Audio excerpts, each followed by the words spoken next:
Every January, I want to change everything. I want to eat better and move more and be more creative and get organized and post consistently and read more and remember to meditate and work on my mindfulness practice. And every year by February, none of it sticks. If you're like me and New Year's resolutions are not working, it's not because we need more discipline, it's because we need fewer priorities and more time spent on each priority.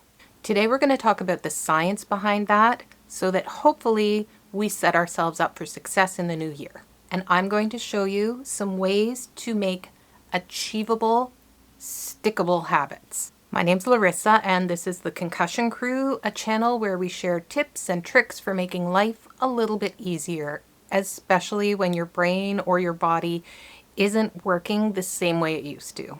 I live with a traumatic brain injury, and while this video is for everyone, I want to be very upfront. My capacity is more limited than it used to be, and that's shaping how I'm approaching the new year. Not from a place of giving up, but from a place of actually wanting new habits to stick. This past year threw me a few curveballs. I went through a really intense migraine period. Later in the year, I had jaw issues, I needed teeth pulled, and all of this was connected to my accident 5 years ago. I used up a lot of my pre-recorded content. I wasn't posting consistently, and I felt off. But here's the important part. I am not beating myself up about it. I truly did the best I could with the energy and the health that I had at the time. That being said, I am ready to get back on track, but I want to make sure that I'm doing that in a way that doesn't burn me out and that leads to habits that stick. So here's why most New Year's resolutions fail. And it's not a willpower problem. Our brains rely on habit formation, and that works best when stress is low, decisions are simple, and repetition is consistent. When we try to change too many things at once, decision fatigue sets in. We stress out our brain, so our stress hormones like cortisol spike, and our brain shifts into survival mode instead of learning mode. TLDR, your brain gets overwhelmed and new habits do not stick. For me with a brain injury, that margin is even smaller. Executive function is already taxed, and novelty costs a lot more energy. So if you're ever thinking, why can't I just do this? I really meant it. I wanted those New Year's resolutions to work. The answer to that question is because you're human. It's just our neurological reality. So this year I'm doing something a little bit different. Instead of coming up with a huge list of habits and resolutions, I looked at areas of well-being that actually impact my life. Things like food and nourishment, creativity, movement, mindfulness, home and environment.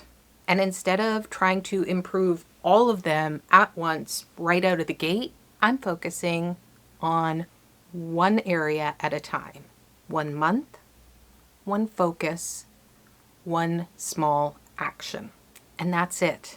And this isn't about shrinking goals. It's about working at capacity. For January, I have picked a focus that affects my daily structure and my energy. For me, that looks like getting control of the Concussion Crew.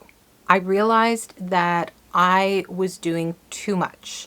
2 long-form content videos per week, shorts 3 times a week, posting on YouTube, on Instagram, on TikTok, doing Instagram carousels. It got overwhelming really quickly because when I wasn't feeling great, I used up all of my pre-recorded content. I have been feeling overwhelmed. So in January, I've chosen a schedule that I can keep up with comfortably. 1 long-form video per week, 1 short-form video per week that I'll also post on Instagram, and I'll do 1 carousel per week on Instagram. This is a rhythm that I can get into that I should be able to return to even on low energy days. And once that feels steady, and once I've recorded a couple of extra episodes so I've got a buffer, I can grow from there. Consistency over intensity. And this doesn't have to look like content for you. If your mornings feel out of control and overwhelming, your first step for the new year might be to find a morning routine that sets you up for success throughout the day.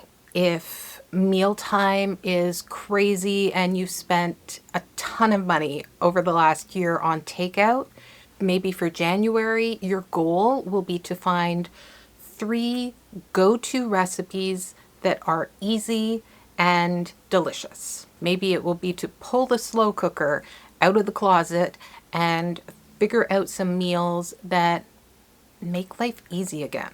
If movement feels really hard for you, or you want to exercise more, maybe going out for a walk twice a week. I need to get 20 minutes of fresh air twice a week.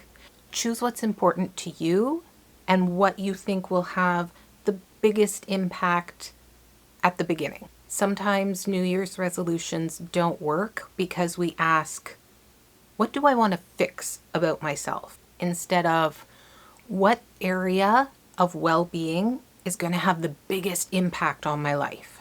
And just choose one focus per month. I made a simple Canva template that you can use for yourself. It's free, it's customizable. It is not a habit tracker. It is not a pressure tool. It's just a way to be intentional and to kind of take a look at your whole life without overwhelming yourself. The link is in the comments. You don't need 12 resolutions in January.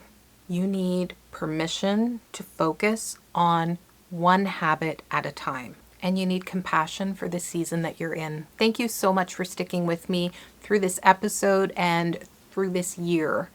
I appreciate you being here, and I hope that you remember that you are not alone trying to find ways to rebuild your life gently.